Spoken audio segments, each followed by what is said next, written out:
Bom, gente, vamos falar um pouco sobre gases ideais, né? Então, aqui, ó, esses gases ideais e buscar uma relação matemática que tem a ver com as variáveis macroscópicas desses gases que nós estamos considerando. Antes de mais nada, devemos saber como consideramos gases ideais, né? Primeira coisa, os gases devem estar confinados em algum lugar, tá certo? Ocupando algum espaço, portanto, ele tem que ter algum volume. E a interação entre elas, isto é, as partículas que constituem os gases, não deve ter interação entre elas, tá certo? Além do mais, os choques que acontecem entre as partículas devem ser perfeitamente elásticas, isto é, sem perda de energia.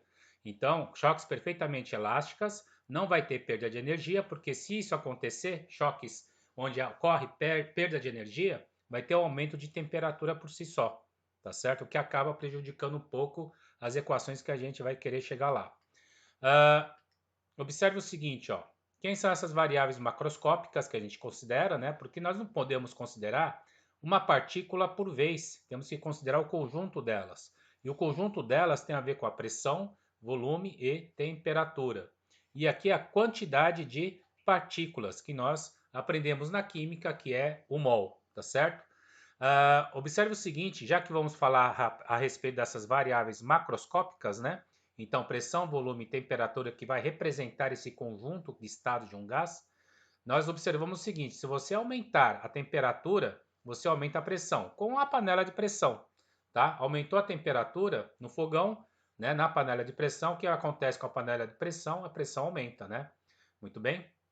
E em relação ao volume, olha só, se você aumenta a temperatura, tá? Se não fosse pela tampa da panela de pressão, que você deixa ela fechadinha, o volume vai aumentar, né? O feijão, por exemplo, ele ia estourar, ia transbordar pela boca, né? Então o volume aumenta, ele ganha mais espaço. Aumentou a temperatura, ganha muito mais espaço, portanto o volume aumenta, tá? E se você também aumentar a pressão, o volume diminui, tá? Então significa o quê? Se você tem um aumento de pressão, o volume diminui. Basta você entender o seguinte: se você diminuir o espaço que tiver aqui dentro, então a tampa ficar mais ou menos por aqui, você vai ver que a pressão deve aumentar porque o volume diminuiu. Então a relação entre pressão e volume é inversamente proporcional. Se é inversamente proporcional, nós temos assim, ó, PV, tá? E entre pressão e temperatura, como são diretamente proporcionais, então P de um lado e T do outro, tá? E aqui acontece a mesma coisa, né? O volume em relação à temperatura, ó, volume em relação à temperatura. Como são diretamente proporcionais, então volume de um lado da equação e temperatura do outro lado da equação. Aqui eu coloco como K como uma constante. Essa constante tem a ver com o quê? Constante tem a ver com a quantidade de moléculas que nós temos aqui. E a gente vai chamar essa quantidade de moléculas de mol. E a gente chama de N. Então essa constante que está aqui, ó, é a quantidade de mols que tem aqui, vezes o quê? Esse R que é a constante universal dos gases. Isso aqui é uma coisa medida, tá certo? Olha só, vamos observar aqui, ó. O que seria essa constante universal dos gases, né? Ele tem duas medidas, 0,082 atmosfera litro por mol Kelvin, desde que a pressão esteja em atmosfera, o volume em litros e a temperatura em Kelvin, tá? Ou então é 8,31 joule por mol Kelvin, joule por mol Kelvin, tá? O que acontece aqui, ó? Pressão, tá certo? Tem que estar em Pascal ou Newton por metro quadrado. Isso quer dizer Sistema Internacional de Medidas, tá certo?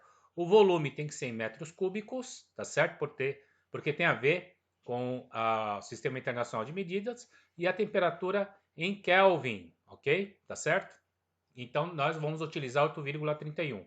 Se os dados estiverem sendo dados como pressão, como atmosfera, volume em litros, temperatura sempre em Kelvin, então você vai usar 0,082 atmosfera litro por mol Kelvin, ok? Aí nós temos também uma condição especial que geralmente vem nos problemas, né? Que é chamada condição normal de temperatura e pressão. Essa condição normal de temperatura e pressão diz o seguinte, que a pressão tem que estar em uma atmosfera, portanto a nível do mar, e a temperatura é 273,15 Kelvin. Isso aqui quer dizer o quê? 0 graus Celsius, tá?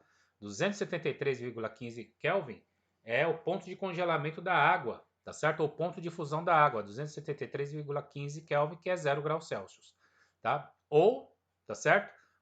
Isso aqui, em uma medida que a gente sempre utiliza, ou então Aquela do sistema internacional, uma atmosfera é 1,01 vezes 10 elevado a 5 Pascal, tá?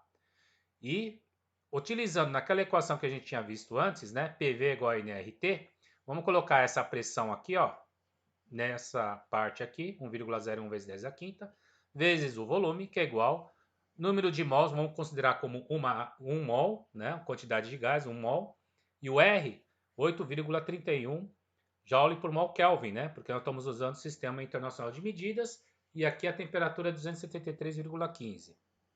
Fazendo a nossa matemática aqui, ó, fazendo essa conta que está aqui, nós observamos que o volume vai dar exatamente isso aqui, ó, 2.247,4 vezes 10 a menos 5 metro cúbico, tá certo?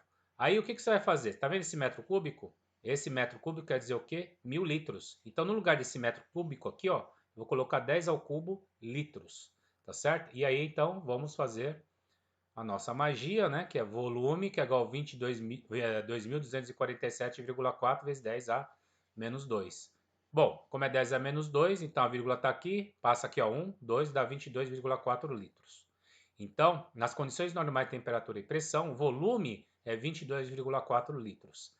Então, olha só, conclusão, na CNTP, pressão é uma atmosfera, que é aproximadamente igual a 1,01 vezes 10 a quinta Pascal, volume é 22,4 litros e a temperatura é dada por 273,15 Kelvin ou 0 graus Celsius. Ok? Depois, daqui a pouco, vamos para a segunda parte dessa matéria. Até mais.